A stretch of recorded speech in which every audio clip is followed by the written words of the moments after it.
Sin precedentes, las temperaturas oceánicas, advierten los científicos. El chat GPT nos dice cuál es la mejor obra de arte de todo el mundo. Esto y más en la hora cultural de la televisión mexicana. Rafael García Villegas, qué gusto estar contigo. Mi querida Laura Barrera, amigos del auditorio, bienvenidos.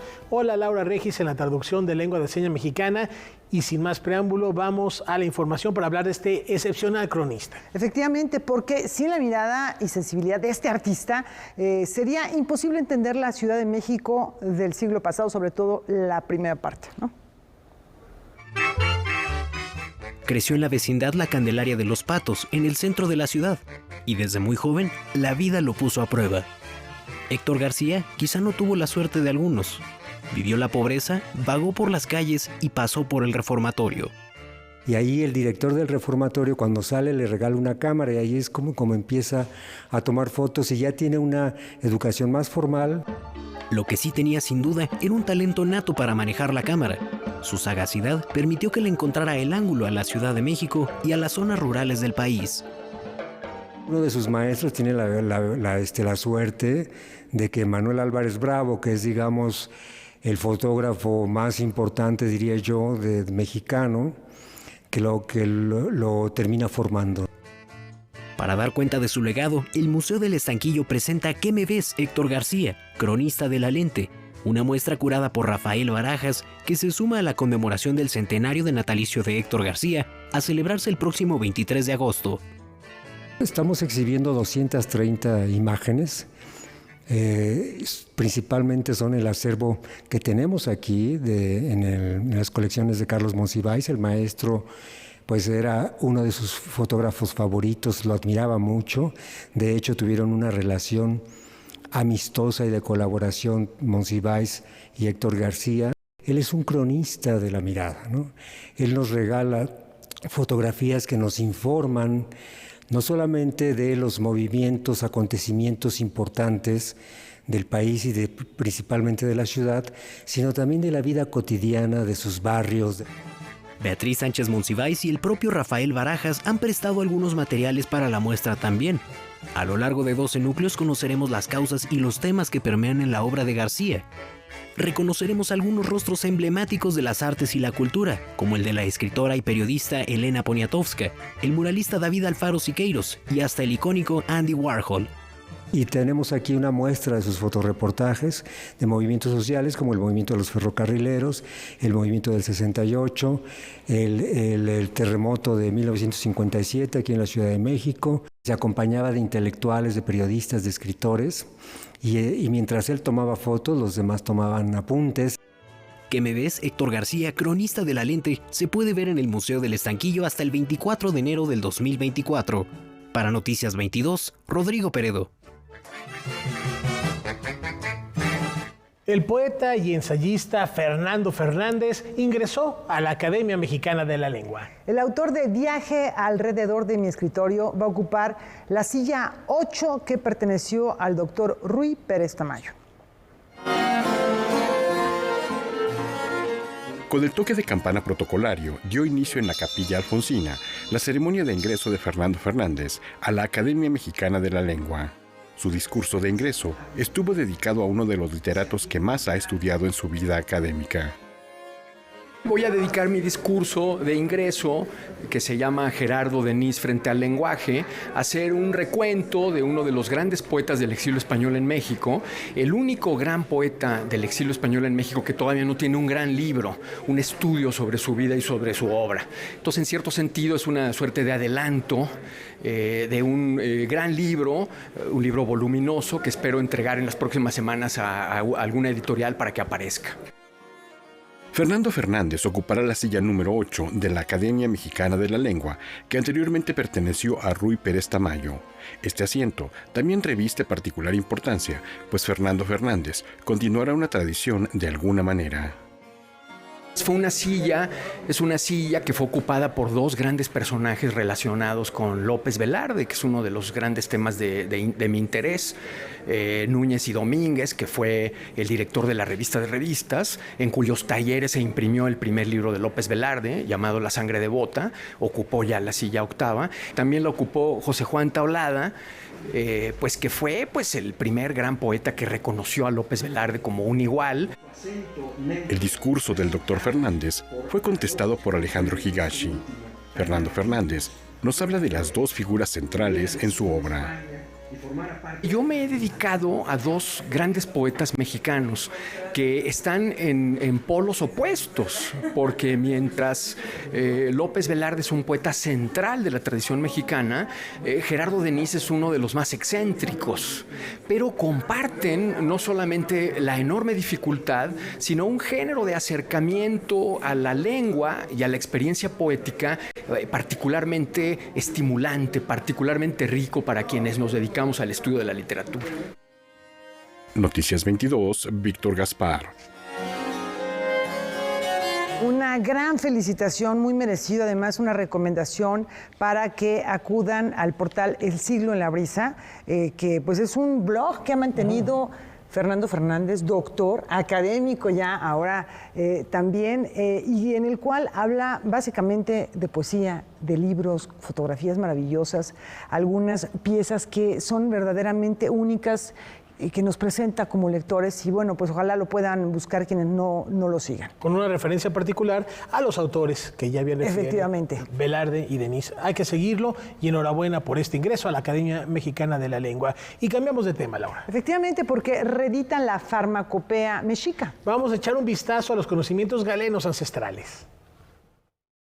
El Códice de la Cruz Badiano es considerado el texto de medicina más antiguo escrito en América. Este libro reúne las observaciones que los indígenas hicieron en torno a los elementos naturales y cómo utilizaron estos para curar sus enfermedades. Ahora llega en una nueva edición.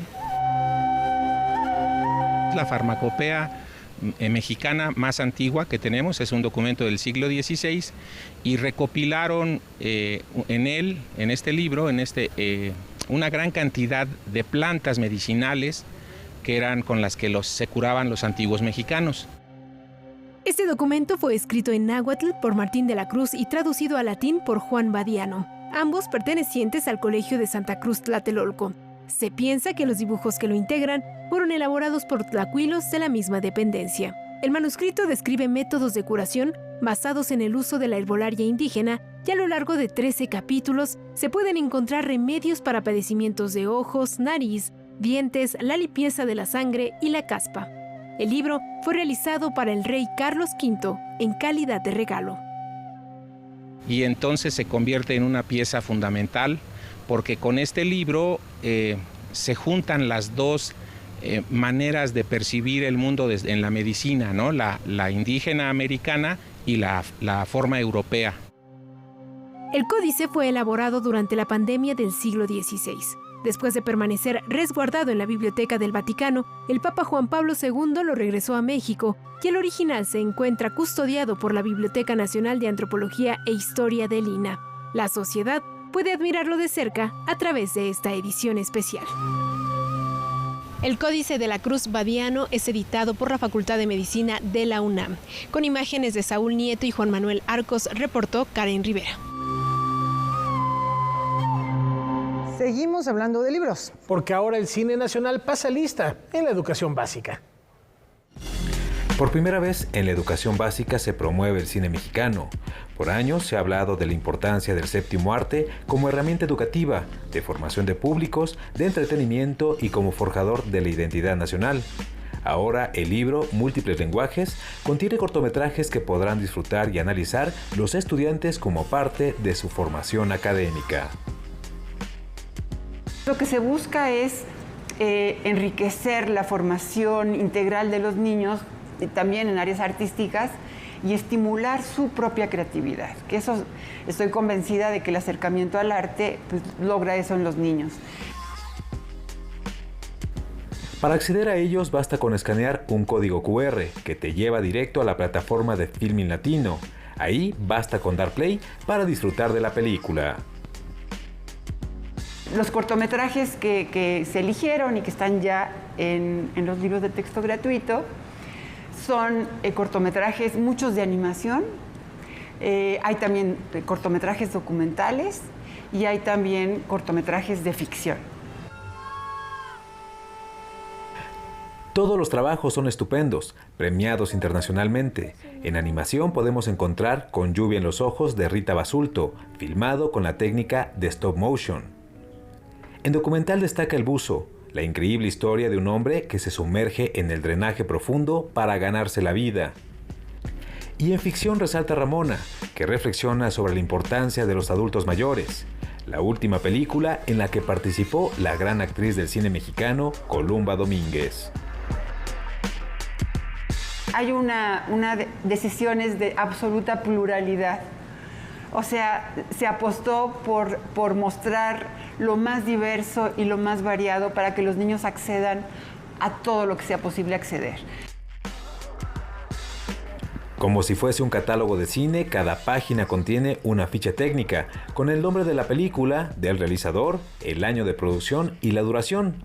Además, contiene fotografías y una breve sinopsis. Encontramos la manera de que los niños y las niñas puedan relacionarse con el cine mexicano. Esta iniciativa no está exenta de críticas, pero quien conoce las películas que aquí se promueven es consciente de que todos son trabajos extraordinarios. Noticias 22, Julio López. La genética juega en contra de las deportistas. De manera particular de las africanas. Christine Mboma y Beatriz Musilingui son dos atletas africanas que fueron inhabilitadas para competir en los pasados Juegos Olímpicos de Tokio 2020.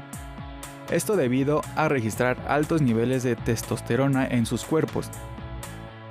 El reglamento señala que las atletas deben registrar menos de 5 nanomoles y en caso de que sea superior, se deberán someter a medicación para regularlo con un tiempo de 6 meses previos a la competencia. Este no es un caso aislado, pues en 2009 la atleta Caster Semenya estuvo dentro de la misma polémica. La sudafricana llevó el caso ante el Tribunal de Arbitraje Deportivo para apelar la norma que impone el control sobre los niveles de testosterona. Desafortunadamente para ella, el organismo rechazó su petición. A partir de ese momento, se determinó que las atletas diagnosticadas con niveles altos de testosterona deberán medicarse para poder competir. Sus hormonas, genes y órganos reproductivos pueden ser una mezcla de características masculinas y femeninas, ocasionando niveles altos de testosterona, una hormona que aumenta la masa muscular, la fuerza y la hemoglobina. La Asociación Internacional de Federaciones de Atletismo considera que tener los niveles altos de testosterona les brinda una ventaja competitiva. Para Noticias 22, Iván Ramírez. Es momento de ir a la sección de ciencia, Laura, con un tema verdaderamente preocupante que tiene en alerta a la comunidad científica. Efectivamente, hemos estado platicando sobre este tema que tiene que ver con el futuro de la Tierra y, bueno, en Liminal, la ciencia en movimiento, tenemos una noticia que les va a llamar la atención. Vamos a verla.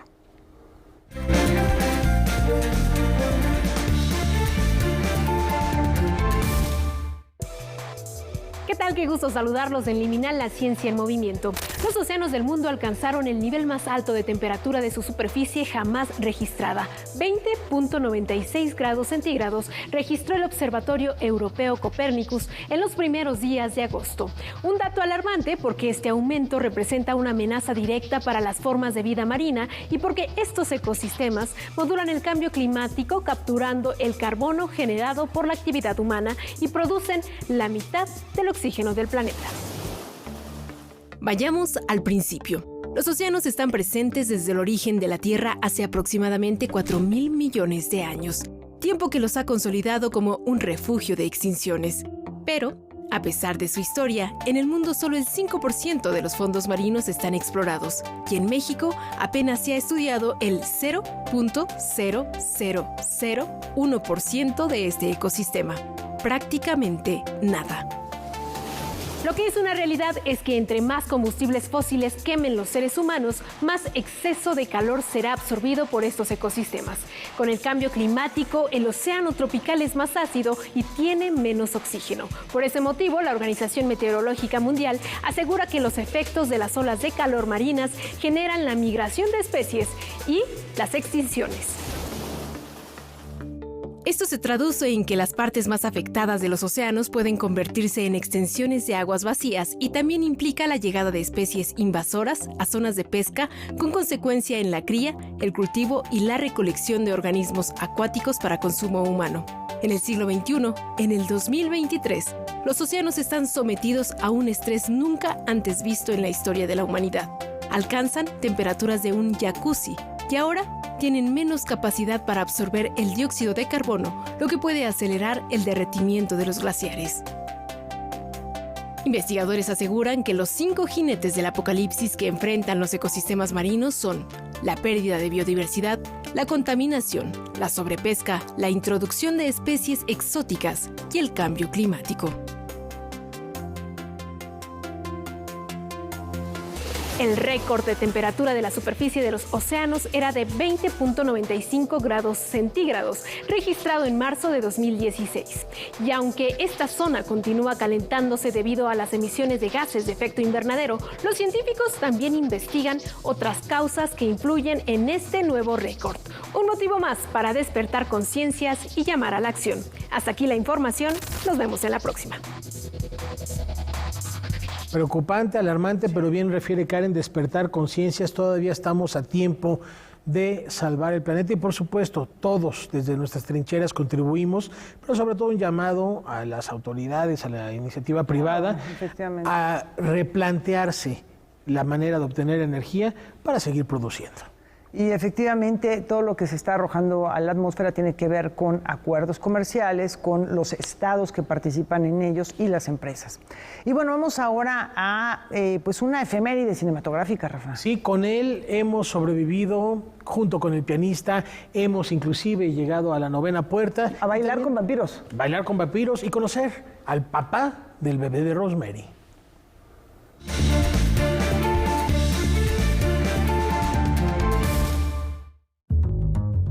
Reconocido como uno de los cineastas más importantes de la segunda mitad del siglo XX y principios del siglo XXI, la trayectoria de Roman Polanski ha sido tan trascendente como polémica.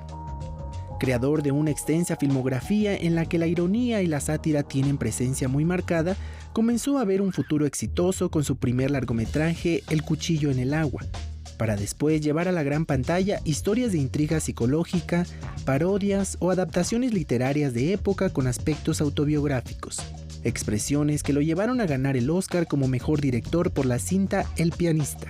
El día de hoy, Roman Polanski está cumpliendo 90 años, y aunque vuelve a ser tema de debate, también es una ocasión especial, puesto que próximamente presentará fuera de concurso su más reciente película, The Palace, en el Festival Internacional de Cine de Venecia, demostrando que continúa vigente en la industria que le ha mostrado tanto el cielo como el infierno.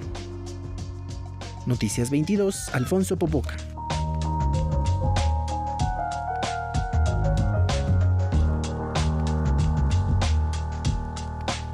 Bueno, pues sí, genial cineasta que desde luego tiene ahí pues un estigma grave por las acusaciones realizadas en torno a abuso infantil, lo cual pues no es cosa pequeña, no es cosa menor. Pero bueno, su cine ahí está. Y vamos a seguir platicando de más cine, pero de cine mexicano. ¿Qué te parece, Rafa? Me encanta la idea porque a la voz de cine mexicano, más cine mexicano, por favor, se ultiman ya los detalles de este encuentro que busca precisamente consolidarse como una manera de impulsar y proyectar a más audiencia el séptimo arte hecho en México. En el marco del Día Nacional del Cine Mexicano, el Festival Internacional de Cine de Guanajuato anuncia la segunda edición del ciclo Más Cine Mexicano, por favor. La muestra se compone de 6 películas que viajarán por 6 sedes. Arrancamos ya el 16 de septiembre y terminamos en diciembre, días antes de Navidad, el 15 de diciembre, y pues estaremos presentando estas 6 películas en estos 6 destinos. La muestra incluye películas de ficción y documental que se proyectarán en Aguascalientes, Chiapas, Estado de México, Nayarit y Guanajuato. También son estados donde tenemos realidad universitario y demás, entonces ya contamos con chavos muy animados para apoyarnos, pegar los pósters y ir a dar entrevistas, que va a haber un circuito de cine de GIF en su ciudad. Los largometrajes que se proyectarán son El secreto del Dr. Greenberg, de Ida Cuellar, Llévate mis amores, de Arturo González Villaseñor, Los hámsters, de Gilberto González, Los lobos, de Samuel Kishi, Mapa de sueños latinoamericanos, de Martín Weber, y Maquinaria Panamericana, de Joaquín del Paso. Estamos checando también la agenda de los directores porque nos gusta mucho llevar los directores a varios de las presentaciones. Muy pronto estará disponible toda la programación en la página oficial del Festival Internacional de Cine de Guanajuato. Noticias 22, Julio López. Es el primer día del resto de sus vidas. En más del séptimo arte, Kubrick marcó un hito con esta película. Ahora tendremos la oportunidad de revivirla con una experiencia que conquistará todos nuestros sentidos.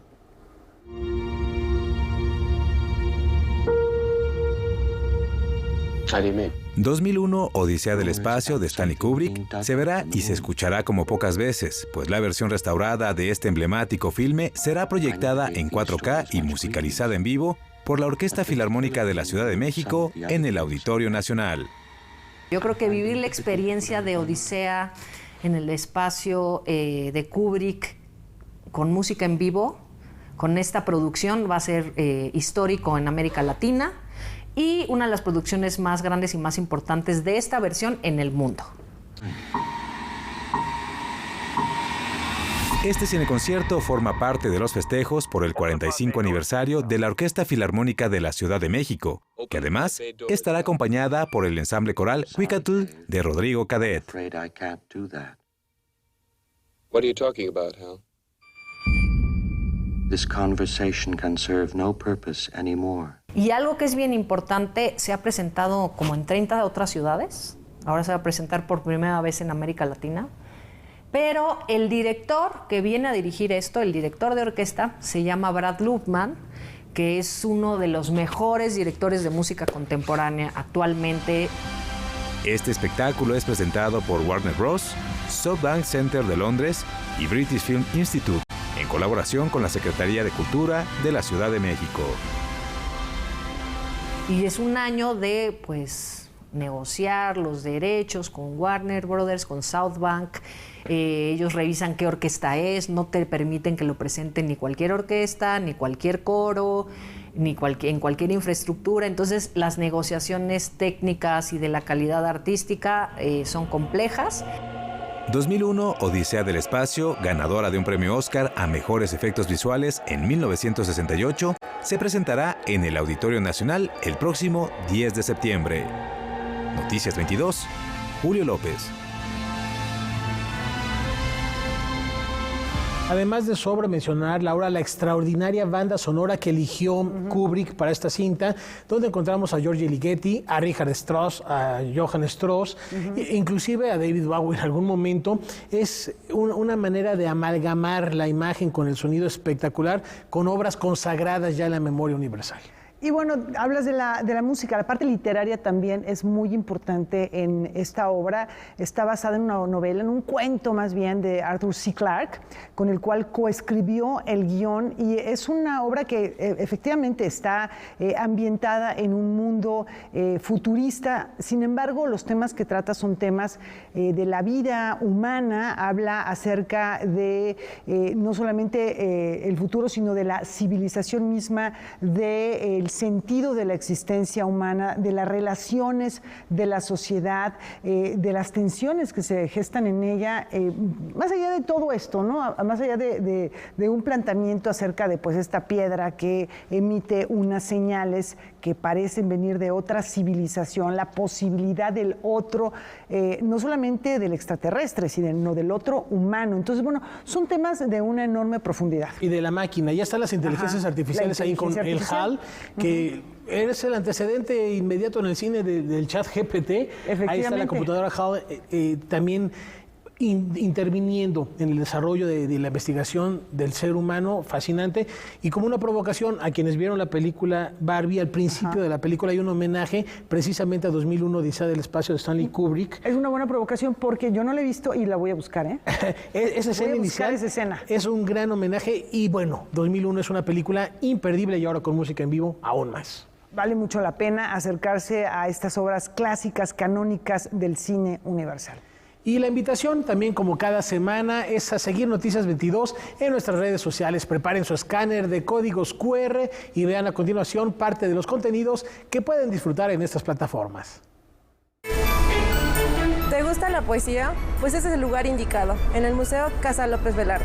Esta fue una de las primeras vecindades que hubo en el tiempo de don Porfirio Díaz en la Ciudad de México, y a uno de los cuartos de la vecindad llegó a vivir Ramón López Velarde. Aquí vivió los últimos años de su vida. De hecho, él acostumbraba salir por este corredor a la Avenida Jalisco, que hoy se llama Avenida Álvaro Obregón, y caminaba hasta el centro de la ciudad, que anteriormente era la Avenida Plateros, actualmente Madero. Él precisamente en esos recorridos que él hacía, él adquiere la neumonía que lo lleva a la muerte. Después de los sismos de 85, la casa del poeta ya se había convertido en refugio de teporochos y malvivientes. Fue entonces cuando se junta un grupo de intelectuales y le piden al gobierno de la ciudad de aquella época que rescate el inmueble y se lo ceda a ellos, para así mantener viva la memoria de Ramón.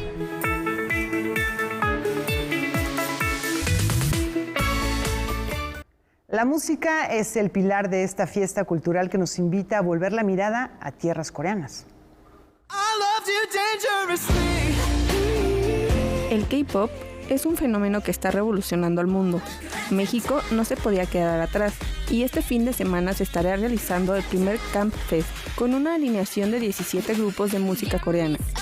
Esta edición trae muchas sorpresas para el público latino, ya que grupos como Lalipus y TSN presentarán canciones en español. Estamos preparando nuestro comeback, que es una canción en español especialmente preparada para ellos, y realmente esperamos poder disfrutar de esta presentación y de nuestro comeback en español junto a todos nuestros celebrities mexicanos. El K-pop ha ido teniendo una evolución a lo largo de los años. TSN piensa que al verse tan globalizado, ahora cuenta con la influencia de ritmos de diferentes partes del mundo. Incluso ellos mismos desean colaborar con algún cantante latino. Estamos realmente emocionados de poder encontrarnos y poder presentarnos ante una mayor cantidad de fans, y esperamos que muchos fans y también gente que disfrute de K-pop pueda asistir a este concierto y poder disfrutar de nuestra música. El Camp Fest se llevará a cabo en el Palacio de los Deportes y además de la música se realizarán actividades tradicionales para poder conocer un poco más sobre Corea gracias al Centro Cultural Coreano. Para Noticias 22, Iliana Luna. Y vamos a cambiar de tema porque quizá esta lección lleve a replantearse no solo los métodos, sino también la esencia misma de la experimentación de fármacos en animales. Hace más de 10 años, las investigaciones clínicas en la industria farmacéutica se realizaban solo en ratones macho, excluyendo por completo a las hembras. La principal razón, su ciclo menstrual y todo lo que éste provoca. Los niveles hormonales hacían que los datos fueran difíciles de interpretar, dando resultados variables y volviendo la investigación más costosa. El no experimentar con los ratones hembra tuvo consecuencias en la salud de las mujeres que consumieron los medicamentos resultantes, provocándoles reacciones adversas. Uno de los casos más sonados de esta exclusión fue en 1950, la tragedia de la talidomida. Este sedante no se había probado en animales preñados y mucho menos en mujeres, lo cual provocó que más de 10.000 bebés en el mundo nacieran con anomalías en sus brazos y piernas. Fue hasta 1990 en los Estados Unidos que se incluyó legalmente a las mujeres en los ensayos clínicos, aunque a los ratones hembra les ha tomado más tiempo sumarse a las investigaciones. Fue hasta 2014 cuando los Institutos Nacionales de Salud anunciaron que todas las solicitudes de nuevos medicamentos debían incluir un equilibrio de células animales masculinas y femeninas. Es importante esta inclusión del género femenino debido a que esa segregación solo ocasionó un doble riesgo para las mujeres. Para Noticias 22, Natalia Ochoa. Y bueno, sin olvidar que hay ya otras alternativas para no experimentar con los animales. Por ejemplo, la creación de tejidos, que hemos visto aquí también en algunos de los segmentos de ciencia, tejidos humanos a los cuales se les aplican los medicamentos. Y es una forma de no utilizar a estos animales que finalmente son, te deben de morir después de cada uno de estos experimentos. También hay modelos cibernéticos, modelos de inteligencia artificial que permiten sustituir el sufrimiento de los animales mejor por los trabajos de una computadora o de un tejido que se fabrique en laboratorio. Y no muy lejos de lo que estamos comentando, esta noticia, hay medicamentos que han obtenido buenos resultados, pero no podemos dejar de lado a esos otros seres que también contribuyen a la salud humana. Los exitosos medicamentos para la diabetes que han revolucionado el tratamiento de la obesidad y que a tan solo un año han trastornado la industria de las dietas provienen de dos criaturas muy feas: el pez carnívoro rape y el lagarto venenoso monstruo de Gila, reportó recientemente The Wall Street Journal. Resulta que, en 1980, investigadores del Hospital General de Massachusetts querían encontrar el gen que codifica una hormona llamada glucagón, la cual es producida por el páncreas y ayuda a controlar el nivel de glucosa en la sangre, porque cuando incrementa inapropiadamente, desempeña un papel importante en la patogénesis de la diabetes. Para lograr su objetivo, los especialistas estudiaron al viscoso pez rape, por tener órganos especiales que fabrican el glucagón, así como dientes afilados y un señuelo en forma de bombilla. Tras extraerle esos órganos, determinaron la secuencia genética del glucagón, descubriendo que el mismo gen codifica hormonas relacionadas, conocidas como péptidos. Más tarde se descubrió que estos también se encuentran en humanos. A este gen se le llamó péptido similar a glucagón 1, GLP-1 por sus siglas en inglés, e investigaciones posteriores encontraron que estimula la liberación de insulina, reduce el azúcar en la sangre, hace que las personas se sientan llenas más rápido y ralentiza el vaciado de alimentos del estómago. El problema era que desaparecía del cuerpo casi tan rápido como se secretaba, devorado por enzimas. Para investigar si una dosis más fuerte ayudaba a los diabéticos, en 1991 los científicos les inyectaron GLP-1 por vía intravenosa, pero les provocó vómito. La solución todavía estaba lejana, relató The Wall Street Journal. Para Noticias 22, Katia León Monterrubio. Si bien el petricor es el nombre que define el aroma de la lluvia al caer, ¿qué hay de los otros olores que acompañan o preceden a este fenómeno natural? Anja Roine, investigadora de la Universidad de Oslo, asegura que podemos percibir aromas antes, durante y después de la lluvia. Previo a la precipitación, los humanos podemos sentir el olor del ozono. Cuando escuchamos ozono, podemos pensar en la capa que está muy por encima de la Tierra, pero también hay ozono en el aire que respiramos. La investigadora argumentó que los relámpagos son tan poderosos que los átomos en el aire se rompen y se arremolinan, y cuando chocan se puede formar ozono, y eso es lo que podemos olfatear. El olor después de la lluvia proviene de las bacterias en el suelo. Este olor se llama geosmina, que ayuda a la bacteria a atraer pequeños insectos a los cuales usarán como vehículo para poder dispersarse. La investigadora comprobó cómo se propaga el olor. Explicó que el aire con geosmina queda atrapado debajo de la gota de lluvia cuando cae. A medida que la gota continúa hacia el suelo, la burbuja de aire se eleva a la parte superior de la gota y se produce una mini explosión. La geosmina del suelo se une a estas gotas diminutas en el aire y entran por nuestra nariz cuando respiramos. Para Noticias 22, Iván Ramírez. Irrumpamos en el arte de la incrustación. Katamkari es una centenaria práctica de marquetería persa, la cual genera a través de metal, madera y hueso intrincadas formas geométricas que después recubren objetos de uso cotidiano. Samira Arab, profesor especialista en este arte, ofreció un taller para jóvenes artesanos mexicanos aquí en el Museo Nacional de las Culturas del Mundo con el apoyo de la Embajada de la República Islámica de Irán en México. Is a very, very old art in Iran, and it belongs, I mean, it goes back to maybe 17th, 16th century. So this workshop, it's a conference and a workshop. I mean, the professor who is here, Dr. Samira Arab, she's an artist, she's a professor of the university. She came here to present first the history of this art and then to show how this art.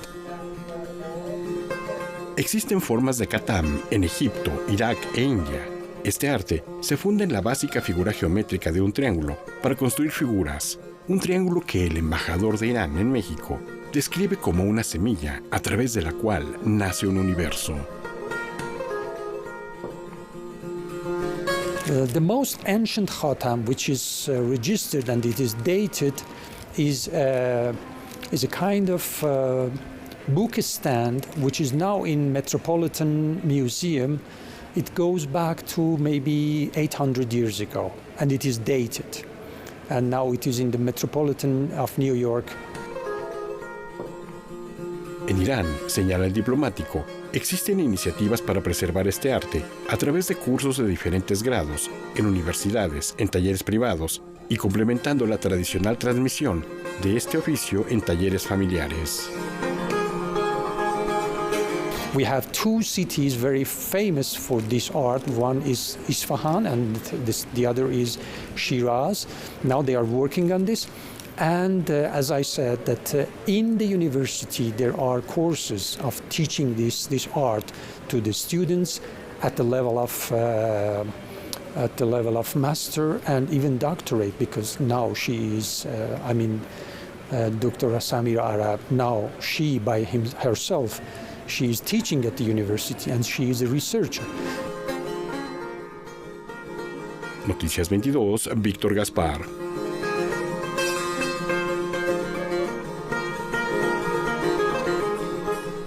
Los diarios personales de la denominada diva del soul saldrán a la luz.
Los ecos costeños inundarán nuestros sentidos.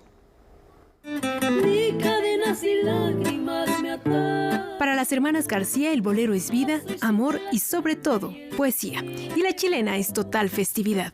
Originarias de Ometepec, Guerrero, estas jóvenes artistas promueven la música tradicional de su región con virtuosas interpretaciones del bolero y la chilena, con las que ocupan un lugar especial en el público a nivel mundial.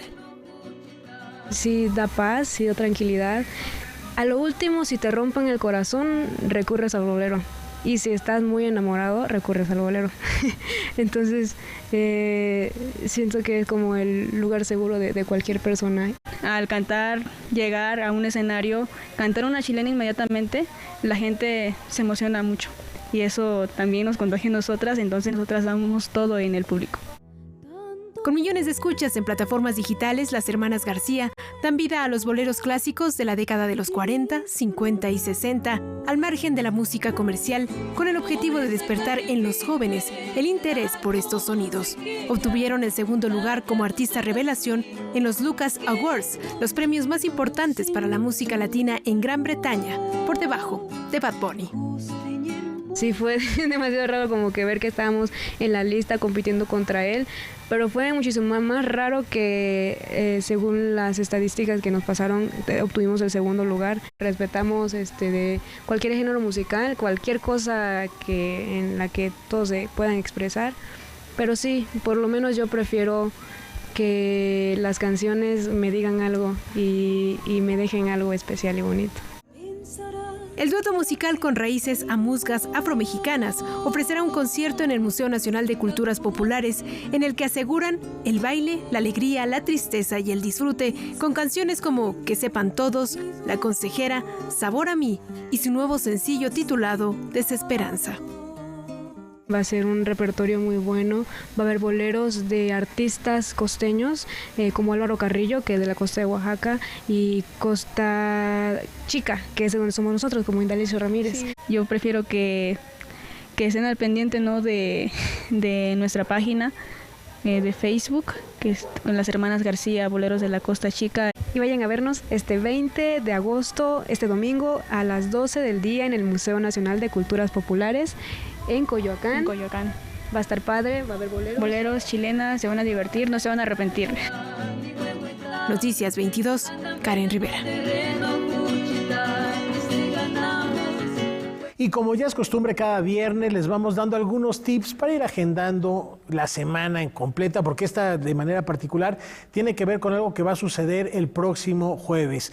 Don Juan anda literalmente desatado. La obra ganadora del primer lugar del 15º Rally de Teatro Independiente del Foco narra la disputa de dos gentiles y a la vez viles jóvenes que al encarar su destino, pues dejarán al descubierto la parte más oscura del ser humano y el reflejo de nuestra realidad. Bajo la dirección de Jorge Romero Calderón, Don Juan Tenorio Unleashed se presenta en el Centro Cultural El Foco el jueves 24 de agosto a las 8:30 de la noche. Y para que nadie se lo pierda, tenemos 5 cortesías dobles para este jueves. Las primeras personas que escriban a la dirección que ya aparece en pantalla, noticias22@canal22.org.mx, podrán ir a vivir esta experiencia con Don Juan Tenorio y Don Luis Mejía de una manera verdaderamente desatada. Buena recomendación y con regalo además. Y fíjense que como parte de la temporada Consagrados en el Teatro de la Danza Guillermina Bravo, la compañía Drama Danza va a interpretar la pieza titulada Laberinto Unipersonal, dirigido por Rosana Filomarino, cuyas funciones tienen lugar hasta el domingo 20 de agosto. La interpretación está a cargo de Amada Domínguez, mientras que el montaje va a poder tener como punto central la música del compositor Arvo Pärt y la voz del argentino José Luis Borges. La cita es en el Centro Cultural del Bosque, sábado a las 7 y domingo a las 6 de la tarde. Otra buena recomendación. Y también los queremos invitar a conocer la historia de un grupo de niñas y niños que están a punto de dejar de serlo y se formulan, ya saben, esas preguntas fundamentales sobre la vida y la muerte, la identidad, el poder y los límites. Basada en la novela de Jan Teller y bajo la dirección de Mariana Jiménez, la Escuela Nacional de Arte Teatral presenta Nada en el Foro Antonio López Mancera del Centro Nacional de las Artes los sábados y domingos a las 6 de la tarde hasta el próximo 10 de septiembre. Y lo mejor de todo es que la entrada es libre. Ahí está la invitación para ver nada. O sea, ¿qué van a ver? Nada, vamos a ver nada en el Foro López Mancera. Ahí está muy bien para preparar el fin de semana. Ahí tienen muchas opciones. Y vamos a seguir con otra información. Bueno, pues reza el refrán que hay imágenes que dicen más de 1000 palabras y lo podemos confirmar en estos cuentos breves.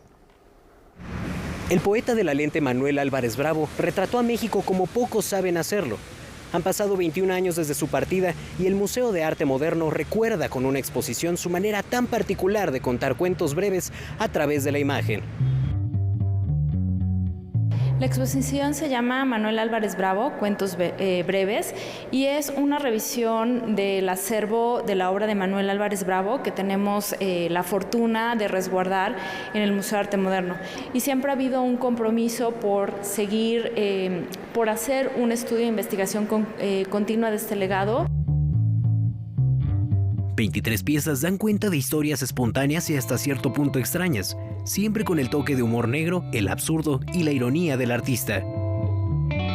Van a configurar no solo un estilo, porque finalmente sí fue un estilo particular de trabajo, pero una manera también de hacer y entender fotografía. El juego del registro que maneja Manuel entre el registro documental y entre el registro cinematográfico, que está como a mitad entre uno y otro, y su manera de entender la documentación, o sea, ese registro de la vida cotidiana, es a través de la ironía y del humor.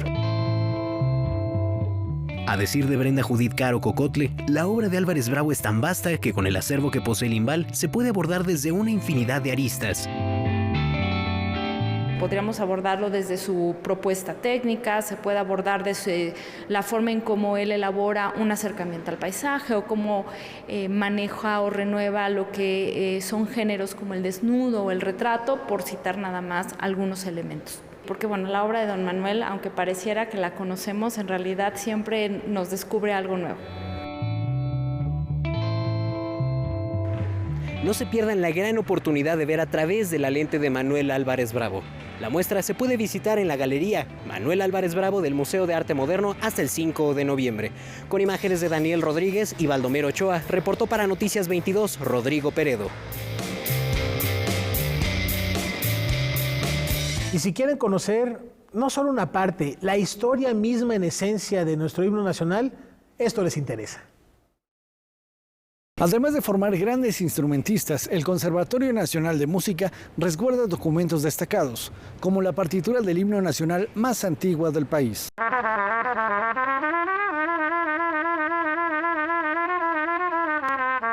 El archivo histórico del conservatorio resguarda uno de los documentos o varios documentos más importantes en materia de música de todo el país. Tengo aquí en mis manos la partitura más antigua, manuscrito original del himno nacional mexicano.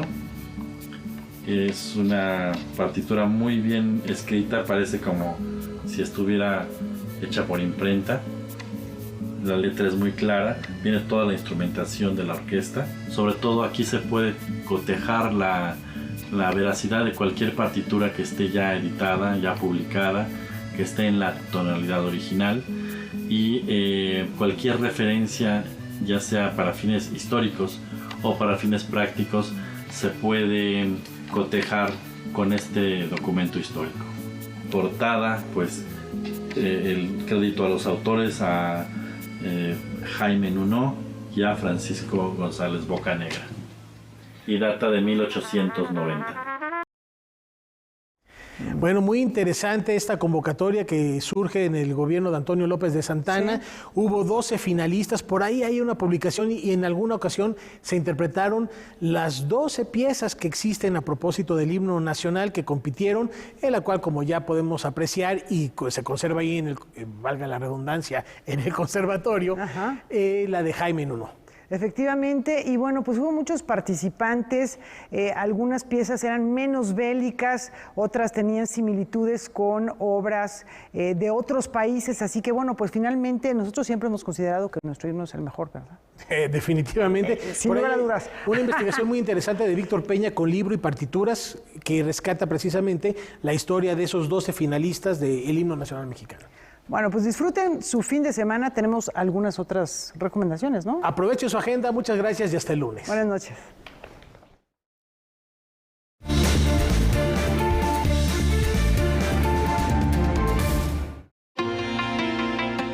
Para esta cartelera cultural tenemos que destruir, romper objetos con un martillo como laptops, televisores y más, porque todo el mundo necesita desestresarse de la escuela, de los amigos, del trabajo, del novio, de lo que usted quiera en Break It. Los precios están entre los 100 y 600 pesos. Checa tus horarios.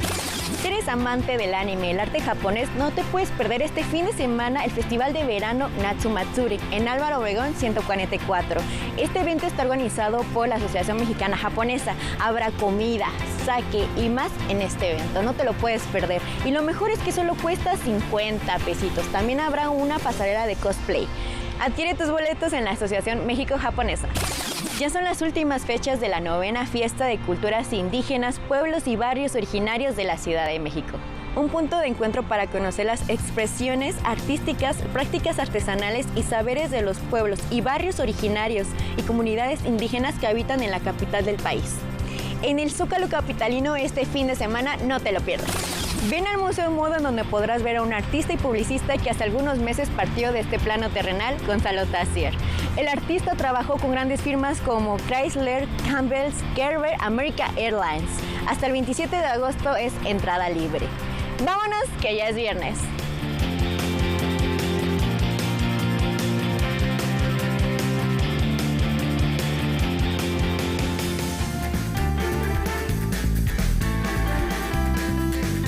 Hola, yo soy Acela Robinson y estamos aquí en Debate 22. Ay, sí, yo soy Susana Alexander y los venimos a invitar